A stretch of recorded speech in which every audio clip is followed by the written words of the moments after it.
या सगळ्या अनुषंगाने आता पोलीस नेमकी काय माहिती देतात हे देखील पाहणं महत्त्वाचं असणार आहे।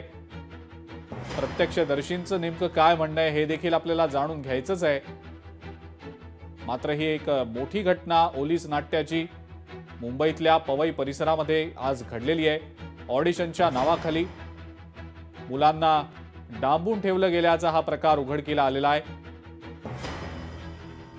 मात्र ओलीस ठेवलेल्या सगळ्या मुलांची अत्यंत सुखरूपपणे पोलीस आणि अग्निशमन दलाच्या जवानांनी सुटका केलेली आहे।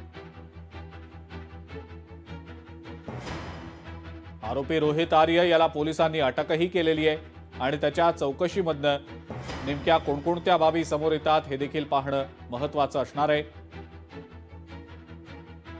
डांबून ठेवल्या गेलेल्या 20 मुलांची सुटका ही आता पोलिसांनी केलेली आहे।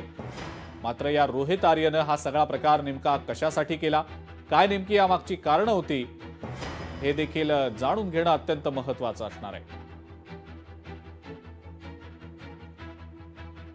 आजच्या दिवशी अचानकपणे दुपारच्या वेळेला हे अपहरण नाट्य, हे पोलीस नाट्य मुंबईतल्या पवई परिसरात घडलेलं आहे आणि याच संदर्भातले अपडेट्स आपण सातत्यानं घेत राहणारच आहोत।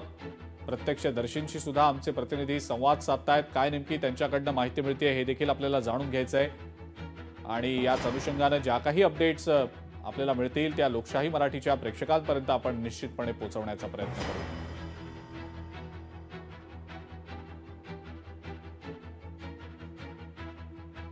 या रोहित आर्यनी हे सगळं ओलीस नाट्य का केलं, या मुलांचं अपहरण करून त्यांना का डांबून ठेवलं, यामागची नेमकी काय पार्श्वभूमी आहे हे आपण जाणून घेऊया। आपले प्रतिनिधी चेतन ननावरे पुन्हा एकदा आपल्या सोबत आहेत फोन लाईनवरनं। चेतन, काही माहिती आणखी कळू शकली आहे का? रोहित आर्यची नेमकी काय पार्श्वभूमी आहे, त्यानं नेमकं कोणत्या कारणासाठी हे पाऊल उचललं, हे अपहरण केलं या अल्पवयीन मुलांचं, त्यांना डांबून ठेवलं, काय नेमकी याबद्दलची माहिती मिळते?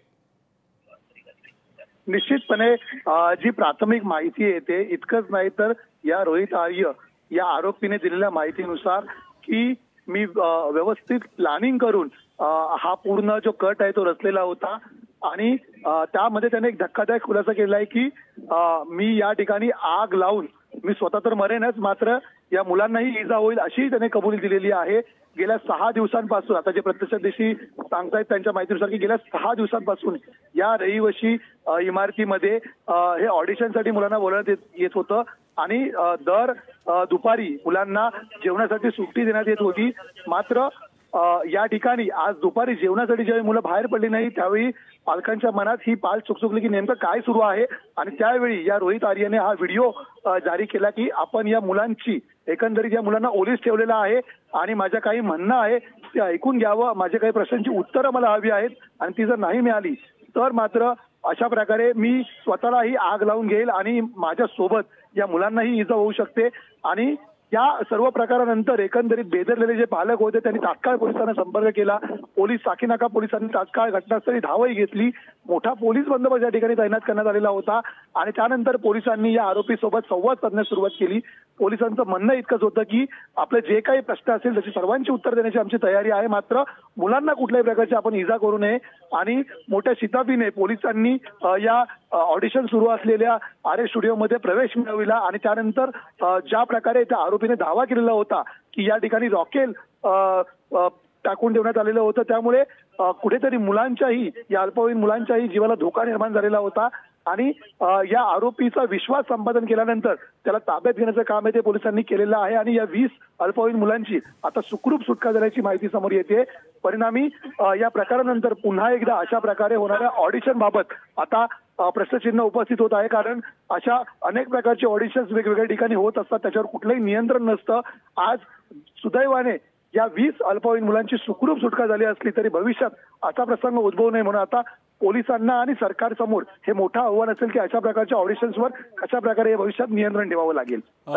चेतन, पोलीस या सगळ्या संदर्भात नेमकी काय माहिती देत आहेत? काही पोलीस अधिकाऱ्यांनी या संदर्भात माध्यमांशी संवाद देखील साधल्याचं समजत आहे आणि एकूण 17 ते 18 मुलांना सोडवण्यात यश आलेलं आहे, सुखरूप त्यांची सुटका झालेली असं देखील समजत आहे। आणि काय नेमकं पोलीस सांगतायत या सगळ्या प्रकरणात? काही प्राथमिक माहिती पोलिसांनी दिलेली आहे का? निश्चित पोलिसांचं म्हणणं आहे की आता तुर्तास तरी कुठल्याही मुलाला कुठल्याही प्रकारची इजा झालेली नसून 17 मुलांची जी सुटका आहे ती या ठिकाणी पोलिसांनी केलेला आहे स्टुडिओमध्ये या मुलांना डांबून ठेवण्यात आलेलं होतं आणि आरोपी घेतल्याचं पोलीस सांगत आहेत आणि नेमका यामागे या रोहित आणखी कुणी आरोपी होते का याचीही माहिती घेण्याचं काम पोलीस अधिक तपासात घेत आहे आणि त्यासाठीच आता सध्या तरी पोलिसांची प्राथमिक माहिती हीच आहे की या आरोपीला ताब्यात घेतलेला आहे, त्याच्याकडून अधिकाधिक माहिती मिळवण्याचा प्रयत्न केला जात आहे. परिणामी आता हा आरोपी आणखी काही कबुली देतोय का आणि कुणाच्या दबावामध्ये त्याने हे पाऊल उचललं होतं का याचीही माहिती घेण्याचं काम पोलीस करत आहेत. मात्र त्याच्या मागण्यांसंदर्भात किंवा तो कुठे राहतो या संदर्भात अद्यापही पोलीस तपास करत असल्याची माहिती आहे. अजिंक्य, ठीक आहे चेतन, आणि आणखीन एक महत्वाचा मुद्दा म्हणजे मगाशी तुम्ही माहिती देताना सांगितलं की त्यानं रॉकेल शिंपडून ठेवलं होतं, काही ठिकाणी आग लावून देईन अशी धमकी देखील दिलेली होती आणि केमिकल देखील काही सापडल्याचं आता समजतंय. पोलिसांनी जी माहिती दिली आहे त्या अनुषंगानं नेमकं काय त्याचं प्रयोजन होतं ते पोलीस तपासामध्ये समोर येईलच, पण ज्या ज्या बाबी आता समोर येत आहेत त्याबद्दलचा तपशील काही समोर आलेला आहे का? निश्चित या रोहित आर्यने या सोसायटीकडे ऑडिशनसाठी एक हा हॉल मागितलेला होता जो या पहिल्या मजल्यावरती हॉल होता आणि या हॉलमध्ये या ऑडिशनला बोलवल्यानंतर त्याने मोठ्या शिताफीने हा कट रचलेला होता. एक ऑडिशनचा बनाव त्याने रचलेला होता आणि गेल्या 5 दिवसांपासून या ठिकाणी ऑडिशन घेण्याचं कामही तो करत होता आणि 6व्या दिवशी अखेर त्याने त्याचा कट होता तो समोर आणला आणि या मुलांना ताब्यात घेतलं. त्या ठिकाणी पोलिसांनी आता रॉकेलही हस्तगत केलेला आहे. या मुलांची सुटका करताना हे रॉकेल त्यांनी पुरावा म्हणून ताब्यात घेतलेला आहे, ज्याचा प्रयत्नाने ज्याच्या मदतीने त्याने दावा केला होता की मी स्वतःलाही पेटवून घेईल आणि माझ्या सोबत मग या मुलांनाही इजा होईल.